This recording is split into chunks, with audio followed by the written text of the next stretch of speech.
তালেবান সরকারের আফগানিস্তান শুরু করেছে নতুন শিক্ষাবর্ষ।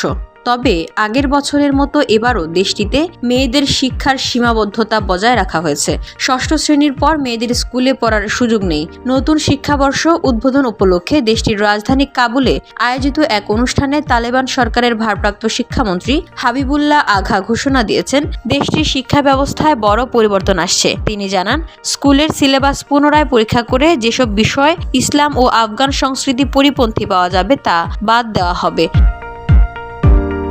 শিক্ষামন্ত্রী বলেন, আমরা এমন কারিকুলাম তৈরি করব যা ধর্মীয়, আধুনিক এবং আফগান সংস্কৃতির সঙ্গে সামঞ্জস্যপূর্ণ হবে। কেউ এটিকে মেনে নিক বা না নিক, আমরা আমাদের সিদ্ধান্ত বাস্তবায়ন করব।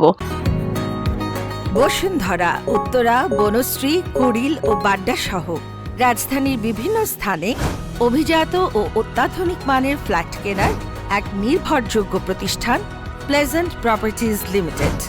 তাই আপনার স্বপ্নের আবাসনের জন্য আজই যোগাযোগ করুন। Pleasant properties limited, where destiny matches eventually. তিনি আরও বলেন, নতুন কারিকুলামে ধর্মীয় শিক্ষা ও আধুনিক বিজ্ঞানের উপর গুরুত্ব দেওয়া হবে। তবে কী ধরনের পরিবর্তন আনা হবে বা কোন বিষয়গুলো বাদ দেওয়া হবে সে সম্পর্কে বিস্তারিত কিছু জানাননি তিনি। তবে তালেবান সরকারের এই অনুষ্ঠানে মেয়েদের শিক্ষার উপর নিষেধাজ্ঞা শিথিল করা হবে কিনা সে বিষয়ে কোনো মন্তব্য করা হয়নি। আফগানিস্তানের শিক্ষা ব্যবস্থা নিয়ে আন্তর্জাতিক সম্প্রদায় বহুবার উদ্বেগ প্রকাশ করেছে। জাতিসংঘ সহ বিভিন্ন মানবাধিকার সংগঠন তালেবান সরকারের এই নীতির সমালোচনা করেছে। কিন্তু তালেবান প্রশাসন নিজেদের সিদ্ধান্তে অটল রয়েছে এবং বলছে তারা ইসলামী শিক্ষা ও আফগান সংস্কৃতির ভিত্তিতে নতুন শিক্ষা ব্যবস্থা চালু করবে।